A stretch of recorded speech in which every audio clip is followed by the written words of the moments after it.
Welcome everyone, and thank you once again for being with us for these interviews where you are learning so much from the coaches, trainers, and consultants. Today we have with us Mattias Fyrörn. Am I pronouncing correctly? No. No. Good enough. Okay, Mattias is a coach. He grew up lacking guidance from men. He did not feel safe around men and had a strong sense that something was missing. Mattias was living in adaptation and reaction instead of action and creation. This led him to do whatever it took to find his truth. Today, Mattias guides family men and entrepreneurs who are ready to free themselves from the prison of playing small. They can, as such, take extreme ownership of their lives and create extraordinary results in all areas by liberating themselves from the expectations of others and trusting themselves. He is today on a mission to guide 100,000 men to their authentic power and a meaningful life where they give their gifts to their loved ones and the world. They become, as such, part of the solution and not the problem. He is dedicated to unleashing the leadership potential in men. Welcome, Mattias, and thank you so much for being with me today. Thank you. That was beautiful. I got really inspired, pumped up, like what's going on here? Who's that about? And I only speak in Swedish like usually, so I was very excited to hear it in another language. Thank you so much for the invitation. Good to be here. I thank you, and I think that we have so much to learn from you, especially those men who are trying to become leaders in their life, but also women, because sometimes we believe that men are always strong and are always leaders. And sometimes we have the wrong impression. What is your story and how did you start on this journey of helping other men? And what happened in your life that led you on this path? I mean, I'm sure that story could be told for about a couple of days or some years. But I think a key moment for me was like I grew up with my mom very, very closely, and also a kind of present dad, or like in many ways, very, very present. But I lacked, say, emotional guidance and felt very judged from a very young age. That I got an image like my internal self-talk became that it's not that I'm doing wrong, but that I am wrong. So that's like basic belief is universal. And I integrated that very much also. So anyway, with my mom, I felt way more safe and I kind of followed her and we had great connection and so on and so forth. And then it was a moment when I think I was 16 years old. And that was a moment where we, on the 8th of March, on, the International Women's Day, you celebrated at your place also, same date, right? Yes. So we were in this kind of demonstration for the women's rights. I was active in a feminist group with a small group in the high school, at the school in that age. As I was very active in this area because I think I wanted the approval of my mom. And one of the songs we were singing, I tried to translate it now from Swedish to English, and it was basically, oh, women, we gotta raise our voices to be heard. And that was, this champion song. And, when you're in a group, it doesn't matter if it's a football fan or wherever you are, right? It's like a group of people singing, you're excited. So I was chanting that. And then at some point I came to think about it, mostly subconsciously, but it became a very deep part of me. So if I'm to make these women raise their voices, and it was very important for me as like a codependent relationship with my mom, what I need to do that is I wanted to make her happy. So I want her voice to be raised, and all these men, her dad and her ex-husband, have been hurting her so much, and I don't want my mom to hurt, right? So then for her voice to be heard and for other women's voice to be heard, the image I created in my mind was that I need to imprison myself. I need to take a step back. I need to lower my voice. And if I do that, then she can be heard and other women can be heard. Wow. And that was kind of an obvious path. But then what happened is like a huge denial of who I am, right? It's like I felt this for over a decade, like there is something that is not right. There is something that it can't feel like this, felt into my body, very tense and filled with anxiety. And I wasn't even aware of it. I had a biggest smile. You could see me like I walked around like that, and people were really happy around me because I was always so happy. But behind that, there was a huge amount of shame, huge amount of guilt, huge amount of frustration. They could, accomplish, and I achieved things from a very young age. But when I came home, it was dark. And I, handled that with the consumption of watching, being stimulated, and not having to feel my own emotions. But as it grew, and I got a wife, and I think a big trigger point was getting my first child, because then I really needed to ask myself, who am I as a dad? Because a dad is kind of useless in the beginning, because the baby needs the mother all the time, needs the breast all the time. But who am I? What am I? What's my gift here? And I didn't have an answer, and I didn't have any men around me to show me that. So that kind of led me to a depression for quite some time, and really starting asking the hard questions, like, what the F is going on here? What's wrong? And that led me into a path of really connecting with men that felt that they had a voice, they had a truth, that kind of awakened, a spark in me, but I didn't know what it was. And I think that's the beginning of the path to kind of liberate myself to truth. Because in my life experience, when I'm in separation of my truth, what happens, and I feel pain and I project it to the world. When I'm in that state, it happens sometimes these days also, not as often. My wife suffer, my kids suffer when I'm not in truth, when I'm not authentic. But as soon as I'm authentic, if it's happy or sad, good or bad, doesn't matter, because then the world becomes true around me. And that is always beautiful. Because, there is rain, there is sun, there is night, there is darkness. It doesn't really matter what it is, but when it's true and it can be recognized for what it is, it can really be recognized as the gift that it is. Wow, this is really impressive. Thank you so much, Mattias. And thank you for sharing this with us and making yourself vulnerable. I know that this takes a lot of courage. And I know that we live in a world where we think that we need to empower more women. And we took this path of women empowerment, women in executive positions, women in leadership. And what I noticed also in my professional experience, my professional career, is that sometimes we forget about men. And because we are so focused on women, trying to give them more confidence, trying to make them feel and think that they can be leaders, we totally ignore what's happening to men. And I believe that there has to be a balance. We need to find, as you mentioned, that truth for each one of us in these positions especially. So what do you think that men could do not to feel, as you mentioned, that they are left behind because of this movement of women empowerment? So like the idea of being left behind is an idea of victimization. It's pointing the finger, like you did something. You can be pointing to women, it can be pointing to the society, the culture, the school system, or whatever it is. But it's a culture that's very ineffective. And to look back, the women empowerment movement could say started in the 60s, 70s with the feminist movement that is actually not about authentically women empowerment, but I don't think we're going to go into that now necessarily. But it comes to a story of where we are really building each other up instead of reacting to each other. So the feminist movement needed to happen as a gift in it because there had been suppression in many ways. So it needs to be a reactionary movement, but it's not an evolutionary, it's a revolutionary move. That's the word. And revolution is always an opposite. And it means, okay, we want something better for us, means we suppress you. And evolutionary is taking the complementary opposites and integrating them to create a greater whole.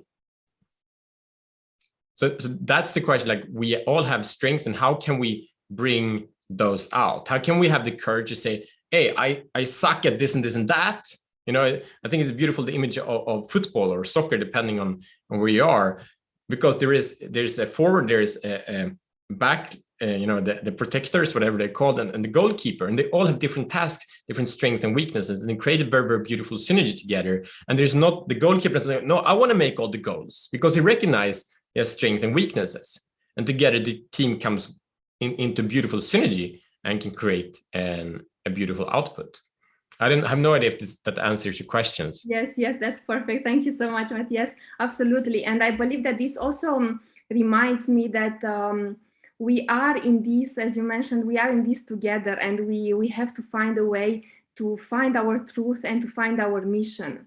And this makes me think, what do you think about, there is a lot of science behind the fact that if we as women are kind and we are in our feminine energy as leaders, whilst men are masculine and they are confident, then we are in our nature and we are leading from our own energy. What do you think about it? Is this true? Is this true that men are always confident and they always have to project like they are the best, or they trust that they are the best? I think it's a very complicated question. So there are the kind of chemical, physical differences. And one of them is obviously the sex hormone testosterone that men has way, way higher. And testosterone is a competing hormone that women also produce. But actually, when women are in high competitive environments, in leadership environments where they produce higher amounts of testosterone, that actually leads to burnout because they don't have the chemical system to produce that amount of testosterone that's needed for those levels of responsibilities. So for women, biologically, they actually can't do that because women break down faster. And then we come to this like authentic feminine leadership and empowerment. It's a whole other story. So a backside of, say, what happened in the 60s, 70s with the women's movement was actually a complete adaptation that success means what the men are doing. And that's a natural reaction. Like, okay, we didn't get to vote. We didn't get to be manager. We didn't get to do all these things. Now we got to do that. But instead of being empowerment would be like, what's our gift, or what's my gift as a, or you as a woman, and nurturing that is like, okay, I didn't get to do what these guys got to do. So I got to prove to the world and to myself that I get to do that, but it's actually not inherent natural gift. And the world is competitive. So to compete and to win, I believe men are better equipped to that if we don't create alternative environments where we can also see the softer sides. And there's a great show called The Scorpion. Have you seen it? No. It's about some like the most smart, high IQ dudes in the world, but they can't communicate, right? Okay. they can't relate because they don't have any emotional intelligence. They just have IQ. So they hire a lot of women, but also men that are like nurses and school teachers, because you get to communicate to our clients, because if we do, they get angry at us. And so it's actually the feminine qualities in that organization that raises the whole, the value that these super sharp intellectual dudes provide.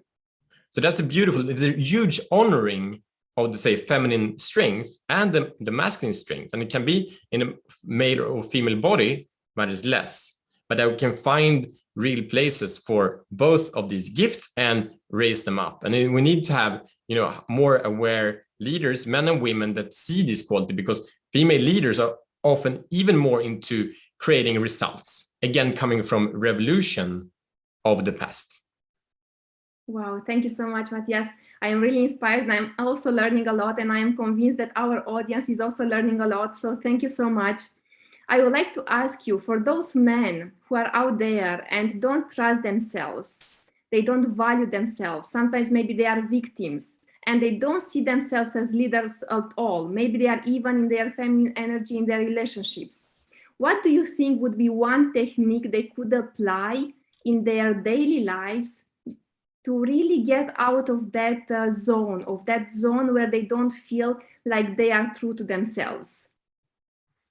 So I use a very powerful framework. I guess you know about Maslow's hierarchy of needs, or Tony Robbins has also these kind of levels of the basic human needs, and they're all very important. But then they're not that very situational. So I work with a 4-step framework that asks, where are you right now? You can do this right now for yourself, and it's different also in different areas of life.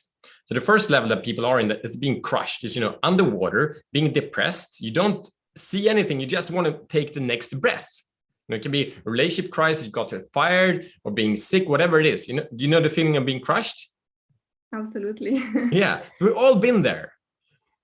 And it's just the next step. That's all we can think about.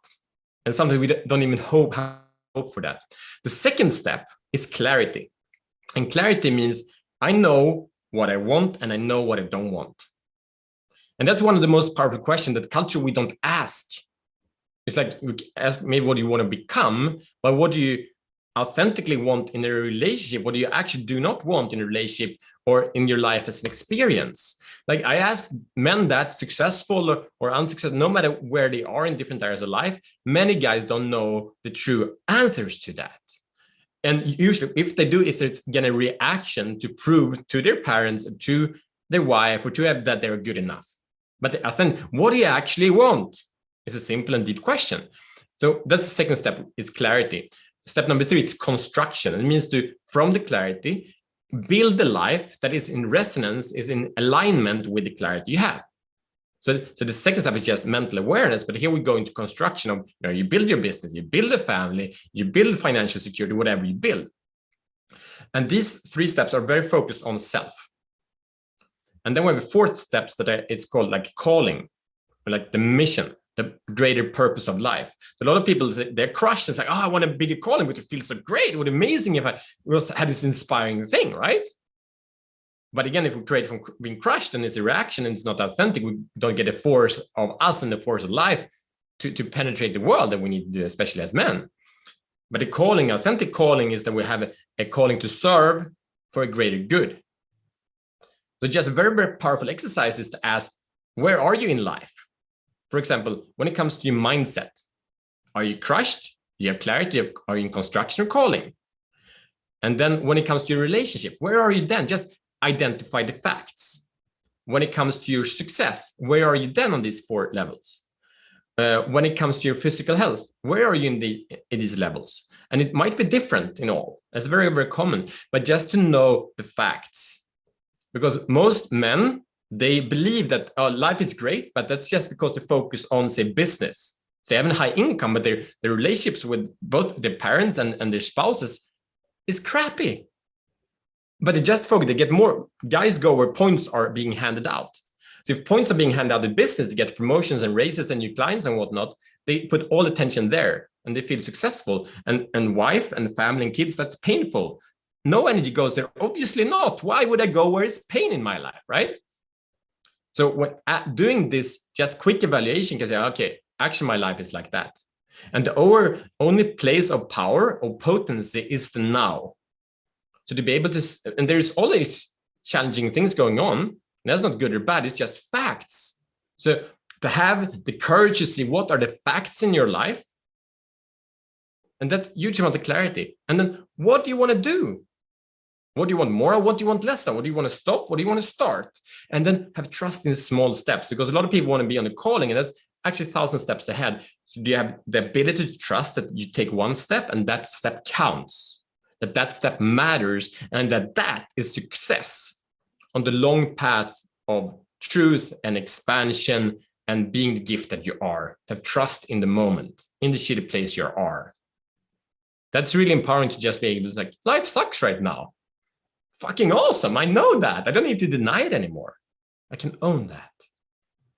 Wow, amazing. Thank you so much, Mattias. I am also inspired, and I'm not a man, but I really feel like you found your true purpose and you are on your mission to help more and more men.